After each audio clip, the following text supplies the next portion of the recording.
tão grande importância, e eu dizia isso à Mônica desde o primeiro momento em que nós pedimos por esse espaço, e eu dizia a ela que o principal objetivo desse espaço é nós termos a oportunidade de sermos criticados. É isso que nós esperamos aqui.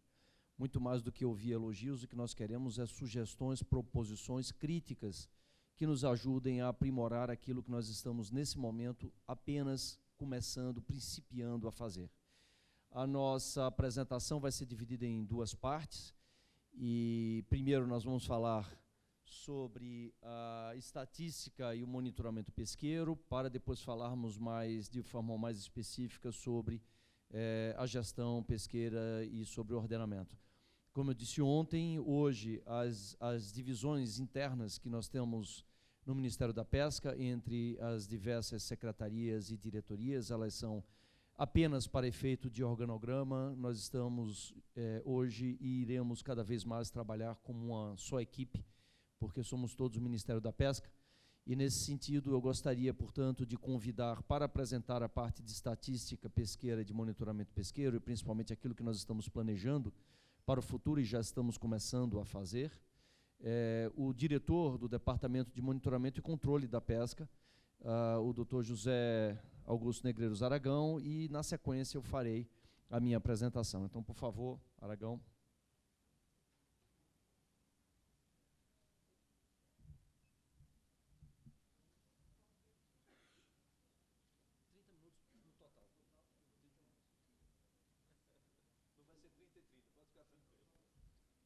Bom, obrigado pela oportunidade de informar os senhores e as senhoras o que a gente está pensando e o que a gente está realizando em termos de tentativa de reconstruir a matriz de geração de dados estatísticos da pesca no nosso país, né? É uma missão muito difícil e eu vou tentar colocar para vocês aqui os passos que a gente está tentando fazer. Bom, antes de mais nada, geralmente quando a gente fala em estatística pesqueira, a gente está falando basicamente nos dados de produção do setor primário, né? Ou seja, nós estamos falando basicamente de matéria-prima. E a gente precisa de muito mais do que isso para poder fazer um bom ordenamento pesqueiro. Mas o nosso foco hoje é esse, é limitado. Vamos tentar, pelo menos, chegar nesse objetivo. Bom, como já foi até comentado aqui, a desativação dos trabalhos de estatística que se iniciou em 2008, né? A partir daí, a gente começou a ter várias entidades que faziam esse tipo de trabalho, deixaram de fazer. O IBAMA, principalmente, fazia uma boa parte do trabalho. Com a criação do MPA, o IBAMA, essa atribuição passou para o MPA e o IBAMA desativou suas atividades, e com isso muitos vácuos ficaram nesse trabalho. Hoje, o que nós temos principalmente são alguns projetos financiados por condicionantes do licenciamento ambiental. Então, esse é o nosso ponto mais forte em termos de geração de dados estatísticos, tem sido esses projetos hoje. E mesmo assim, a gente tem uma rede que está gerando alguns dados, mas de forma muito desarticulada. Para os senhores terem uma ideia, o próprio IBAMA não tem conseguido articular as informações que são geradas no âmbito desses projetos de licenciamento ambiental. E a gente, nessa tentativa de reativar algumas áreas, nós temos tido dificuldades muitas, porque várias instituições hoje que poderiam estar colaborando com a gente não podem, porque estão impedidas de fazer convênio por questões puramente burocráticas. Então, hoje nós não podemos fazer um convênio com a Univale ou com a Bahia Pesca, porque questões burocráticas, porque no projeto anterior não foi enviado determinado documento, enfim, são várias as entidades, várias as universidades e entidades que poderiam estar trabalhando com a gente, e a gente não pode porque nós temos essa dificuldade de fazer convênios. Mas, enfim, o que a gente está tentando são alguns instrumentos para tentar reativar e remontar essa matriz de geração de dados estatísticos da pesca, né? Nós temos um instrumento, que é o instrumento de repasse, que é um instrumento mais ágil, que a gente pode repassar recursos para as universidades ou para alguma entidade governamental. E aí nós hoje estamos trabalhando com a FURG, no Rio Grande do Sul, já nesse sistema de repasse, e estamos trabalhando, discutindo um projeto com a OFESA, lá do Rio Grande do Norte, no sentido de fazer um trabalho cobrindo a área que vai de Alagoas até o Rio Grande do Norte. Nós estamos também trabalhando em editais, estamos tentando fazer editais para cobrir áreas onde nós não temos uma entidade que possa nos ajudar, que possa participar com a gente. Esses editais, a gente pretende ver se é possível cobrir os estados da Bahia, Ceará, Piauí, Maranhão, Pará e Amapá. No Pará e Amapá, a gente está vendo ainda, a gente prefere trabalhar com repasse, e a gente ainda está vendo a possibilidade de fazer um acordo com a UFPA para que a gente faça esse trabalho lá através deles. E nós temos os projetos do licenciamento ambiental, que, como eu disse, são o elo mais forte dessa matriz, né? Nós temos um projeto em Sergipe, que já vem há alguns anos sendo executado, é um projeto que já tradicionalmente vem sendo executado, e nós temos ainda a perspectiva, e está sendo discutido com a Petrobras, projetos para Santa Catarina, Paraná, São Paulo, Rio de Janeiro e talvez Espírito Santo. Eu tive com o pessoal da Petrobras na Baía de Santos, e provavelmente agora em agosto, setembro, esses projetos sejam aprovados e se inicia a execução desses. E há ainda uma perspectiva muito boa de se iniciar experiências de automonitoramento. O movimento dos pescadores já selecionou algumas áreas, acho que 5 áreas onde eles pretendem implementar esse tipo de levantamento. Nós temos ainda uma área lá do Maranhão, uma reserva extrativista lá do Maranhão, onde também a gente está discutindo a possibilidade de elaborar um projeto desse. E a gente, hoje, né, a gente está muito aguardando que esses projetos efetivamente cheguem para nós. Nós temos todo o interesse, toda a prioridade nessas experiências de iniciar esse tipo de trabalho.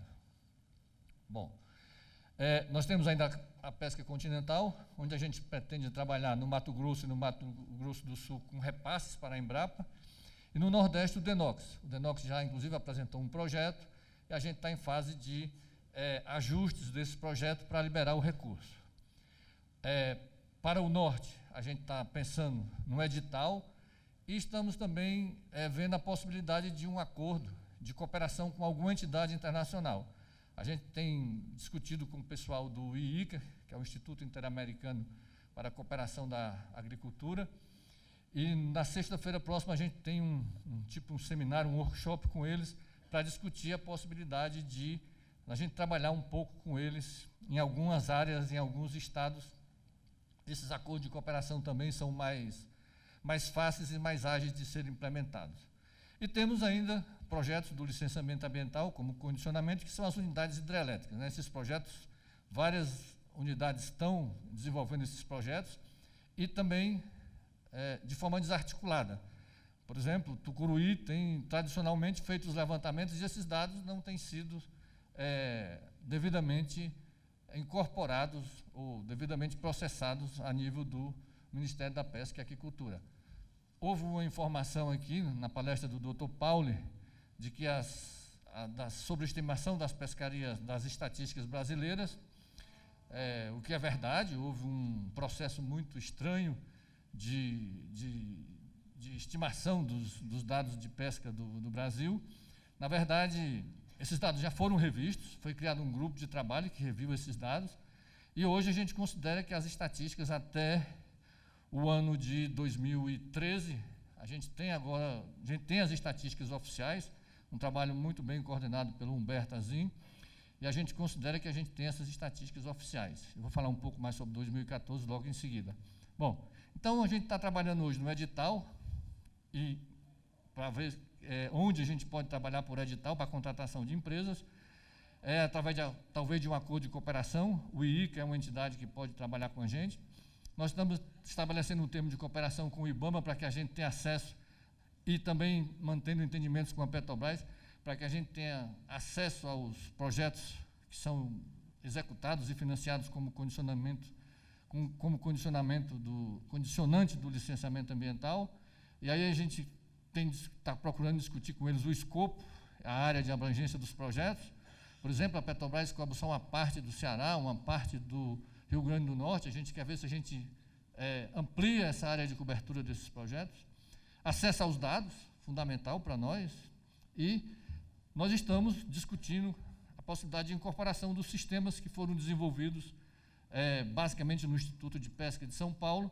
A gente quer ver se a gente transforma esse sistema, que é o ProPesc Web e o CIS-PCS-PA, a gente quer ver se transforma esses instrumentos em instrumentos oficiais do Ministério da Pesca. Nós estamos discutindo com o Instituto de Pesca e com a Petrobras para ver como é que a gente pode fazer isso. Bom, em relação a 2014, como eu falei, até 2013 a gente considera as estatísticas oficiais estão fechadas, né? Então, para 2014 a gente quer fazer gestões junto às instituições estaduais, regionais, que ainda mantém algum sistema de coleta de dados, né? A gente está negociando com o IBAMA para acessar os dados do condicionamento ambiental. A gente pretende fazer visitas técnicas em alguns estados onde a gente não tem outra forma para obter dados junto à colônia, junto a outras entidades que por acaso tenham dados. E tem alguns estados, como 2 exemplos bem claros, Ceará e Rio Grande do Norte, onde tem informações dos projetos de licenciamento ambiental e também de informações que ainda vêm sendo coletadas pelo IBAMA, que precisam ser consolidadas para que a gente tenha uma estimativa da produção nesses estados. Bom, apenas para informar em relação à aquicultura, a aquicultura hoje é coberta pelo IBGE, através da pesquisa pecuária por município, desde o ano passado. Os dados de 2003 foram consolidados, a gente fez uma reunião de avaliação e os dados de 2014 já estão em fase de coletas, então a gente está considerando que pelo menos a aquicultura a gente já tem esse problema resolvido. Bom, em relação à pesquisa, o que a gente observa é que o Ministério da Pesca tem dedicado muito atenção a uma gama muito variada de pesquisas. Tem atuado quase como uma agência de financiamento de pesquisa. E a gente está mudando esse foco para realmente a gente ter pesquisas voltadas para o ordenamento dos recursos pesqueiros, que é a competência do Ministério da Pesca, né? Existe toda uma legislação que dispõe sobre isso, sobre essa competência do Ministério da Pesca junto com o MPA, de fazer a gestão do uso dos recursos pesqueiros. Então, a gente tem essas atribuições e a gente está direcionando as pesquisas para que efetivamente a gente tenha esses subsídios. Bom, e como nós estamos fazendo isso? Nós estamos fazendo uma chamada pública, nós estamos construindo junto com o CNPq uma chamada pública e a ideia é que o Ministério da Pesca já reservou 12 milhões para essa chamada. A ideia é que a gente tenha projetos com 48 meses de duração e possibilidade de mais 24. E as linhas temáticas dos projetos são essas que a gente vê aí: lagosta, atuns e afins, camarões da costa norte e nordeste, peixes demersais e pelágicos norte e nordeste. Demersais da costa sudeste-sul e pelágico da costa sudeste-sul. Bom, por que só esses 6 grupos? Por causa das nossas limitações financeiras. Nós não temos recursos, nós estamos retomando esse processo, não só da estatística, como da pesquisa. A ideia é reestruturar os CPGs, reativar os CPGs, que na verdade estavam praticamente desativados. Nós temos hoje apenas o CPG da Lagosta, que tem trabalhado razoavelmente bem, e o subcomitê tem aportado alguns subsídios, e o de atuns e afins, que nos últimos 2 anos praticamente foi desativado. Então, nós estamos retomando esses CPGs, e a ideia é direcionar a pesquisa para que ofereça subsídios para a atuação do subcomitê e para o ordenamento desses recursos pesqueiros. Bom, e as áreas que nós vamos cobrir nesses editais do CNPq, a parte de biologia, né, biologia populacional, alimentação, reprodução, crescimento, mortalidade, recrutamento, avaliação de recursos pesqueiros, dinâmica de população, avaliação dos estoques, interações ambientais, economia pesqueira, alguns trabalhos sobre a cadeia produtiva a gente vai considerar, e tecnologia de pesca, né? Tecnologia pesqueira, alguns desenvolvimento e aprimoramento de aparelhos de pesca. Bom, essa é basicamente o que a gente está fazendo, o que a gente está procurando planejar e procurando implementar, Agora, eu até gostaria de um comentário rápido, que até o Pesuto abordou um pouco esse assunto, que é a questão. Esses, para mim, são coisas, pessoalmente, para mim, considero isso como coisas de curto prazo, soluções de curto prazo. Enquanto nós não tivermos um Instituto Nacional de Pesquisa Pesqueira, a gente vai continuar tendo essas interrupções e essas dificuldades dos trabalhos de estatística e pesquisa pesqueira.